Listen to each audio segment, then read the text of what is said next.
미국에서는 밤사이에 공화당 대선 후보를 뽑는 당원 예비 경선인 아이오와 코커스가 시작이 됐습니다.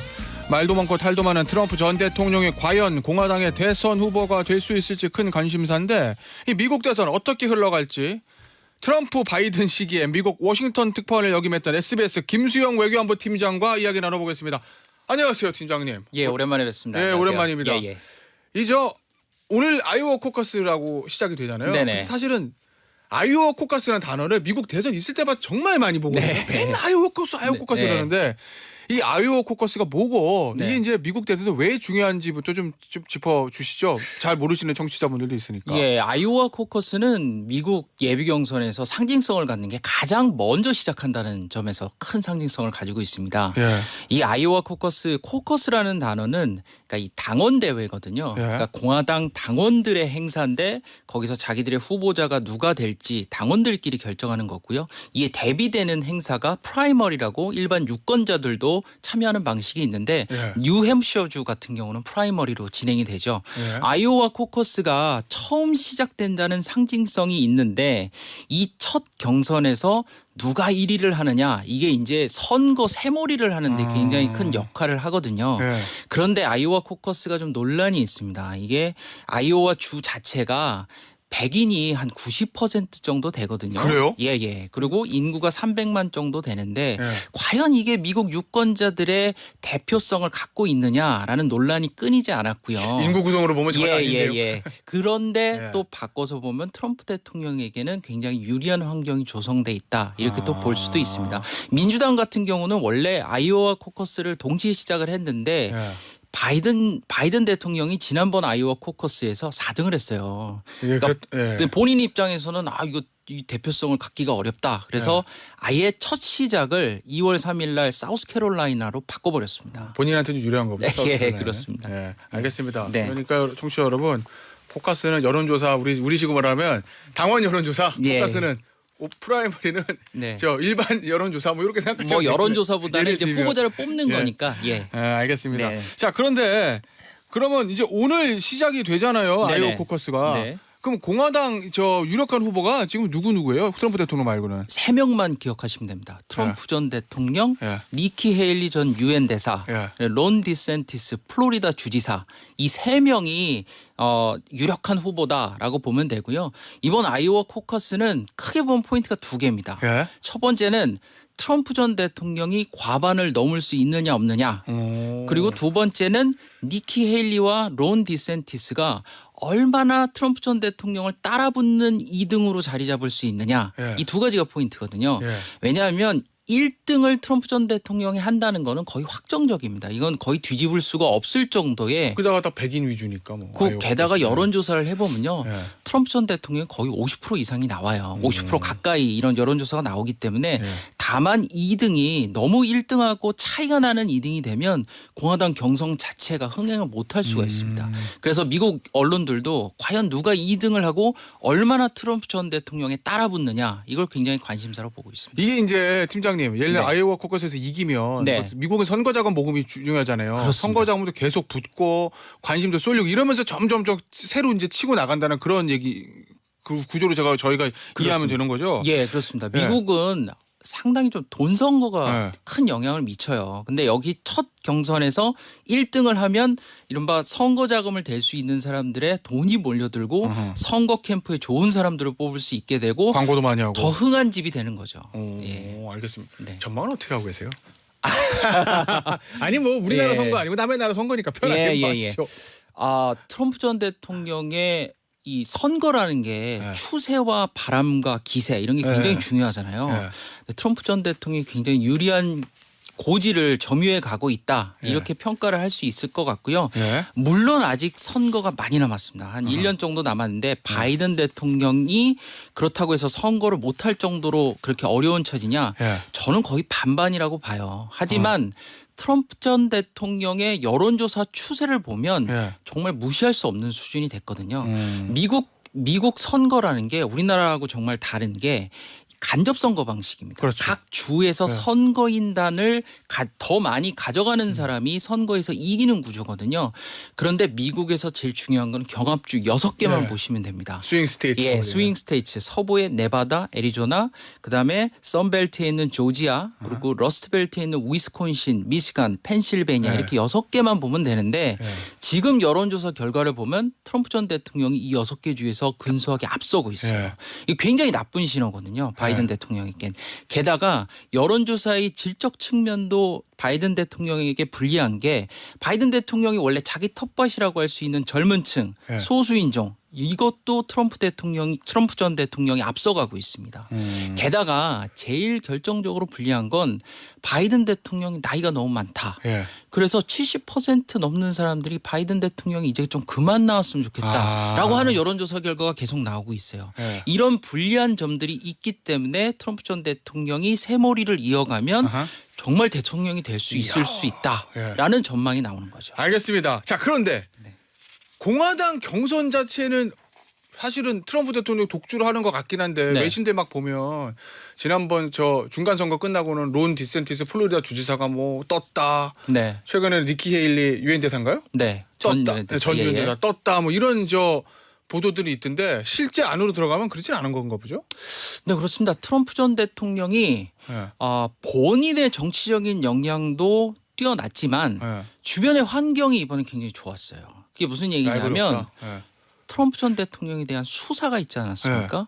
네 가지 사건에 기소가 됐는데 범죄 혐의가 91개예요. 예. 근데 이렇게 어마어마한 혐의로 기소가 됐는데 기소가 되면 될수록 인기는 올라갑니다. 그게 참 굉장히 아이러니하잖아요. 근데 이게 왜 그러냐 하면 공화당 지지층은 트럼프 전 대통령이 정치 탄압을 받고 있다고 보는 사람들이 점점 더 많아지고 있거든요. 바이든 대통령. 그렇죠. 그러니까 바이든 대통령이 정부 기관을 동원해서 자신의 가장 유력한 정치적인 라이벌을 탄압하고 기소한다라는 이 프레임에 예. 유권자들이 유권자들이 어느 정도 동의하고 있는 겁니다. 특히 이제 공화당 지지자들이. 그렇습니다. 예. 그렇기 때문에 트럼프 전 대통령의 지지자들이 결집을 하고 있고요. 예. 이 미국 트럼프 지지자들을 분석을 해보면요, 예. 한 37% 정도는 콘크리트 지지층이라고 하는 마가 지지층이라고 부르거든요.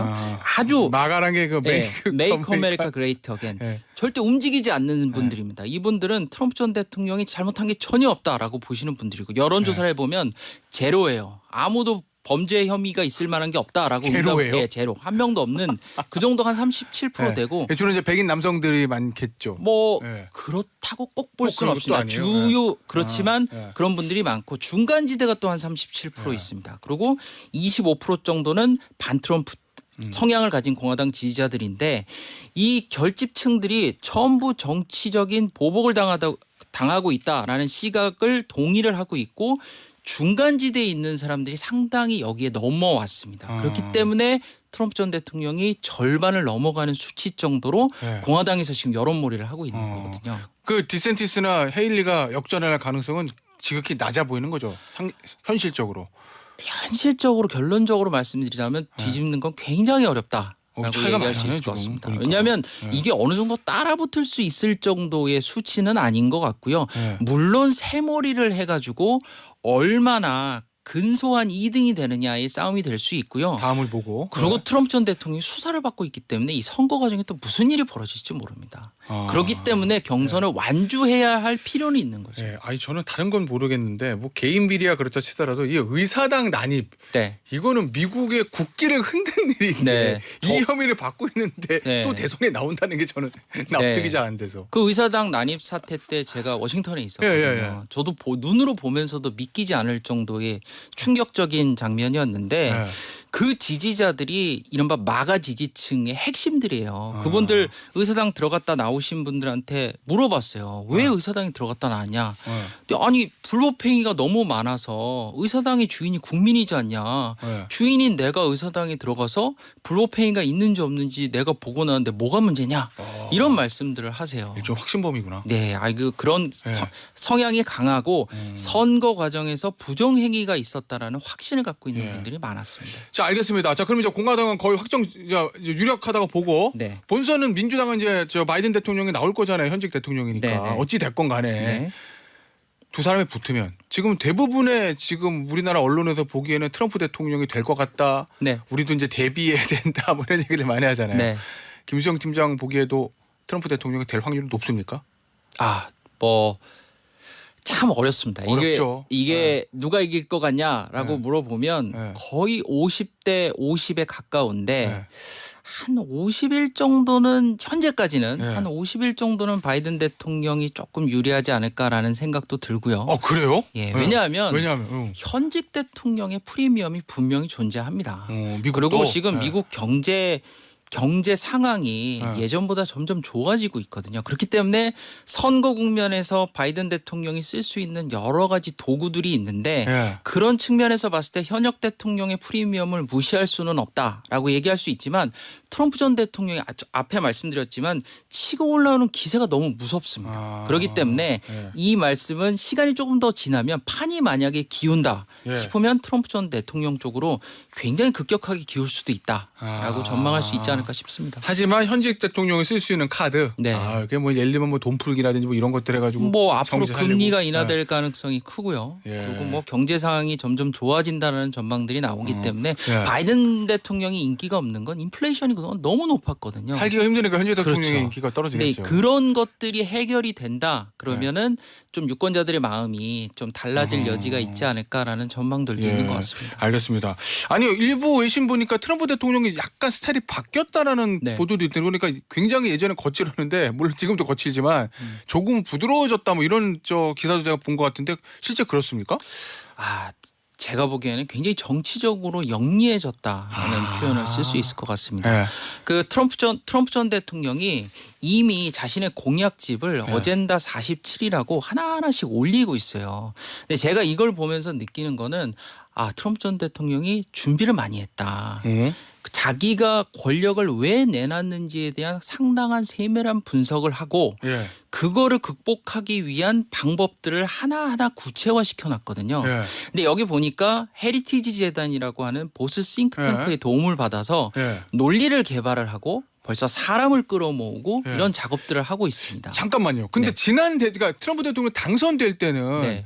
솔직히 치밀하게 준비는 하진 않은 상태였다는 보도들이 있던데 네. 그때랑 달라졌다는 그런 말씀이신 거죠? 그렇죠. 왜냐하면 네. 집권의 경험이라는 게 무섭거든요. 그러니까 집권의 경험이 있기 때문에 주변에 논리를 가져오고 예. 그러니까 트럼프 전 대통령의 집권 목표는 미국 우선주의의 실현이거든요. 예. 그거를 1기 때는 굉장히 거칠고 좌충우돌하면서 했다면 장벽 세운다 그러고 뭐 장벽은 세우겠죠. 예. 그렇지만 그 방식이 예. 기존의 미국 시스템이 저항하는 시스템이 많았습니다. 예. 그렇기 때문에 그들과의 싸움에 굉장히 많은 시간과 에너지를 낭비했다면 지금은 자신의 뜻과 코드가 맞는 사람들을 초반부터 전면에 내세워서 이른바 트럼프 예스맨들을 전면에 배치하고 예. 딥스로트라고 하는 자신에게 저항하는 세력들을 들어가자마자 전부 해고하고 예. 진행을 할 거다.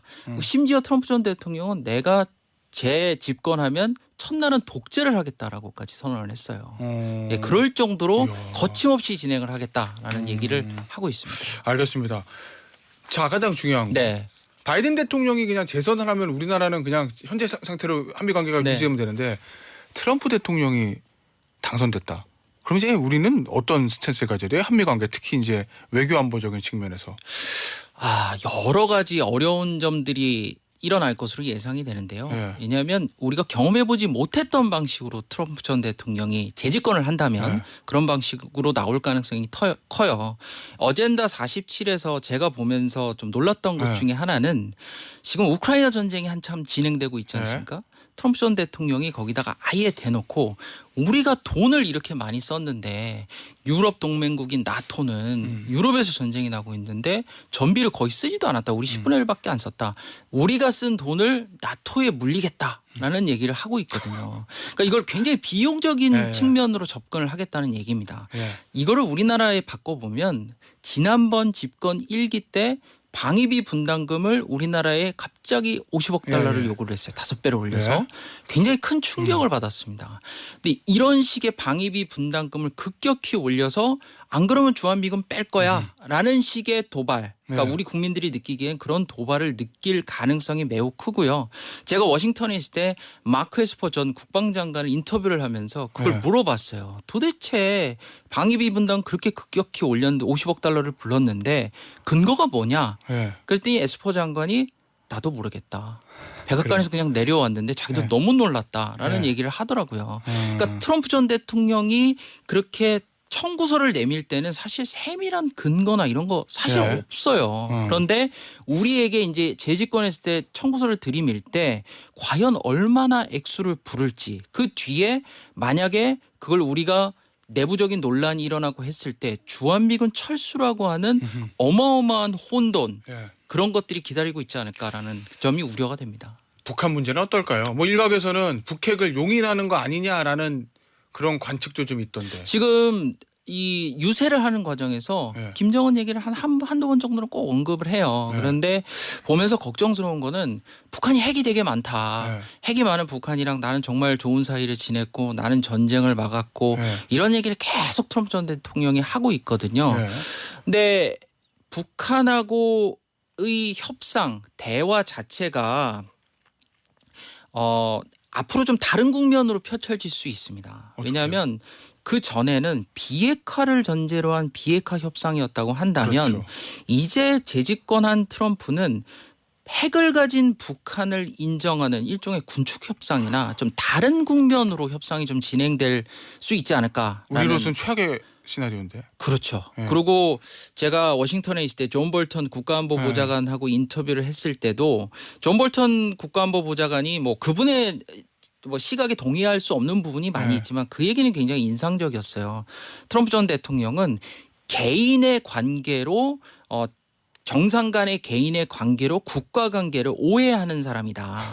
네, 그렇게 얘기를 하거든요. 네. 하노이 정상회담 때 하노이 노딜 하고 네. 나서 트럼프 전 대통령이 김정은 위원장한테 야 이렇게 협상도 이렇게 잘 안 되는데 기차 타고 가잖아. 그러지 말고 내 에어포스 원 내줄게. 그거 타고 가라는 얘기를 해서 자기도 너무 깜짝 놀랐다는 얘기를 해요. 네. 그러니까 정상 간의 관계가 좋으면 국가 간의 관계도 당연히 좋고 그런 자신의 개인적인 관계로 국가 간의 관계를 좀 이렇게 바꿔서 생각하는 경향이 있다. 그렇기 때문에 이 얘기는 앞으로 굉장히 위험에 노출될 가능성이 있습니다. 두 정상 간의 관계가 좋을 때는 상관이 없는데 예. 만약에 관계가 나빠지면 어떻게 하죠? 그런 걱정과 우려도 드는 게 사실입니다. 알겠습니다. 야 오늘 저 미국 대선이 재밌네요. 우리 김수영 팀장 다음에 한 번 더 초대해가지고 미국 대선이 좀 본격화되면 네. 한 번 더 이야기 나눠보도록 하겠습니다. 오늘 인터뷰는 여기서 마무리하죠. SBS 김수영 외교안보 팀장이었습니다. 감사합니다. 감사합니다.